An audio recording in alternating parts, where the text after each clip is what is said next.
So here are the spoilers of One Piece chapter 1038। इस chapter का title है law kid versus Big mom. Chapter start होता है ओनिगाशिमा castle के 3rd floor से, जहाँ पर राइजो और फुकुरो कुजू होते हैं और वहाँ पर चारों तरफ आग लगी हुई रहती है और राइजो कम्प्लीटली आग में ढका हुआ रहता है और फुकुरो कुजू के पास भी आग पहुँच जाती है और फुकुरो कुजू राइजो से कहता है कि अपना जुत्सु अंडन कर दो वरना हम दोनों मारे जाएंगे। बट राइजो आग में जलता रहता है, फिर भी वो अपना कंसंट्रेशन नहीं खोता और जुत्सु को अंडन नहीं करता। उसके बाद हम 2nd फ्लोर को देखते हैं जहाँ कुछ समुराई ट्रैप रहते हैं और वहाँ पे आग लगी हुई रहती है और वो लोग वहाँ से निकल नहीं पाते। तभी वहाँ पे जिम्बे आता है और उन्हें वहाँ से निकलने में हेल्प करता है। आफ्टर दैट हम चॉपर को देखते हैं जो कि जोरो के बारे में सोचता रहता है, क्योंकि जोरो को जो मेडिसिन मिली रहती है वो रहती है सुपर रिकवरी और उस मेडिसिन का एक साइड इफेक्ट रहता है जिससे डैमेज 2 गुना पड़ती है। उसके बाद हम जोरो को देखते हैं जो कि होश में आ गया रहता है एंड जोरो की बॉडी मूव नहीं करती। तभी जोरो देखता है एक स्केलेटन को जो कि एक अजीब से ऑरे से ढका हुआ रहता है और उसके हाथ में एक साइथ रहता है और वो अपने साइथ से जोरो पर अटैक करने वाला रहता है। उसके बाद हम देखते हैं फ्रैंकी को जो कि जोरो को ढूंढता रहता है और फ्रैंकी उस एरिया में पहुंच जाता है जो कि जोरो के काफी क्लोज रहता है। आफ्टर दैट हम आइजो को देखते हैं जो कि काइडो के सबऑर्डिनेट्स को हरा चुका रहता है। तभी वहाँ पे CP0 के लोग आते हैं और आइजो CP0 की तरफ गन करके उन्हें रोकता है। उसके बाद सीन कट होता है और हम यमाटो को देखते हैं। यमाटो उस एरिया में पहुंच जाती है जहाँ पे एक्सप्लोसिव रहते हैं और वो वहाँ पे कांजेबो को भी देखती है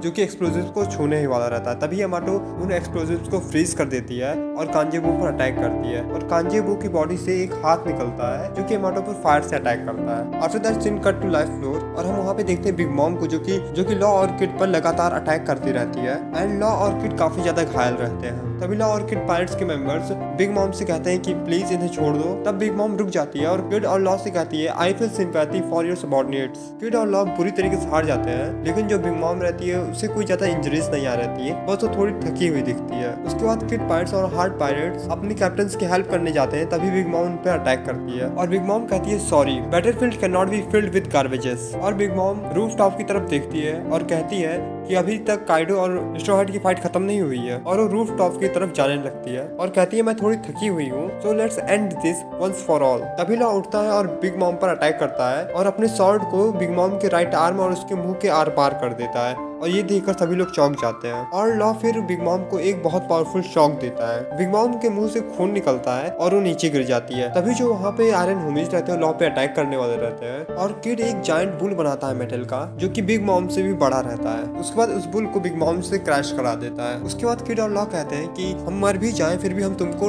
रूफ टॉप तक नहीं पहुंचने देंगे एंड चैप्टर यहाँ पे खत्म होता है और नेक्स्ट वीक कोई ब्रेक नहीं रहेगा एंड आई थिंक ये कंक्लूडिंग फाइट थी Kid and Law versus Big Mom की। Don't forget to like share subscribe. Thanks for watching.